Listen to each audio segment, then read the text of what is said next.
it's me, Anja. My pronouns are she and her, and welcome back to my channel for part 2 of my favorite underrated queer books. In case you want some more recommendations, I will leave in the description box below part 1 to this video that I think I did over a year ago.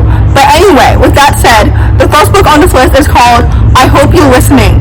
This book is a YA sapphic thriller following a young girl who starts an anonymous podcast in honor of her best friend who went missing 10 years ago, and the podcast works with online sleuths to find missing persons, so you can see the connection to her missing best friend as of a decade ago.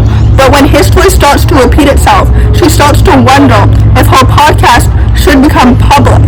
I hope that makes sense. This book is so good, and it's so well done. First of all, the plot was so intriguing and it was absolutely so thrilling. I typically don't read thrillers all too often because honestly, I tend to find them to be predictable, but this book was not predictable at all. In fact, it was so engaging and it was absolutely so readable.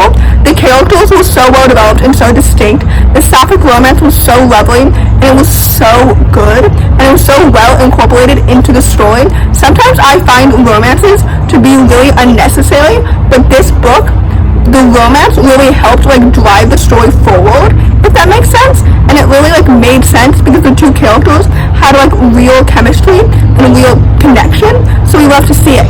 Anyway, this book was so wonderful and it's so lovely in every single element, so with that I would highly recommend it. The next book on this list is called Nothing Burns as Bright as You. I apologize if my book review for this is very redundant since I know that I read this book about a fortnight ago. Actually, I think it was between a fortnight and a month ago, but that's pretty recent. So anyway, the point is, this book is a YA sapphic contemporary following a young black girl as she's navigating grief, love, and the complexities of female friendship, particularly queer love. But anyway, this book was so good, and it's absolutely so amazing. First of all, the writing style, the flavors format was so lyrical, and it's absolutely so pretty and so beautiful that it really made the story so much more vivid and engaging, if that makes any sense. The plot itself was so intriguing and so engaging and so readable. The characters were so well developed and so distinct. The sapphic relationship was so authentic and so messy, but also so complex. If that makes any sense, I keep saying if that makes any sense at the end of all of my sentences because I don't know if I'm really making any sense because as per usual, I'm underestimating my own cohesion and eloquence. But anyway, the point is, this book is so good. The characters were so well developed and so distinct. The sapphic representation was so wonderful, so lovely. The plot itself was so engaging. This story is so underrated, and for what? And with that, I would highly recommend it. The next book on this list is called The Best Liars in Riverview. This book is a middle grade contemporary that follows a young, non-binary main character as they navigate self-discovery, acceptance, and friendship as they look for their missing best friend.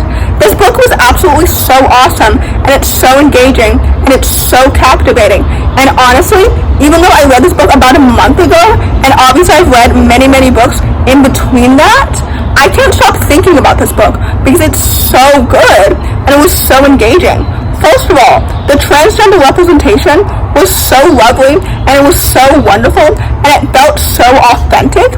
I would gladly read more books by this author in the future because their writing was so readable, and it was so engaging. The plot itself was so intriguing, and it was absolutely so well developed. The friendship was so wholesome, and it was so lovely. The characters were so well developed and so distinct. This story is so good because it's so wholesome and it's so authentic, and I know that it can resonate with so many young transgender youth.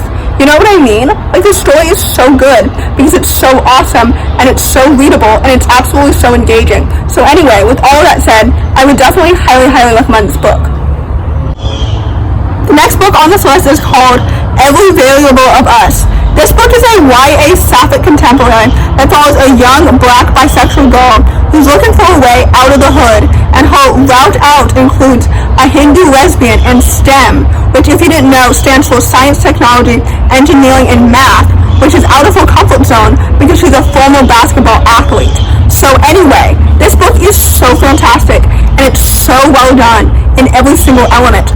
First of all, the authenticity of the Black and queer experience really seeped through the pages and just came through, and it made the story so much more authentic. Second of all, the plot was so engaging, and it was so intriguing, and it was so, readable. Third of all, the characters themselves were so well developed and so distinct. Fourth of all, the sapphic romance was so lovely, and it was absolutely so wonderful. Fifth of all, I think, the friendship group dynamic was so lovely, and it was absolutely so wholesome.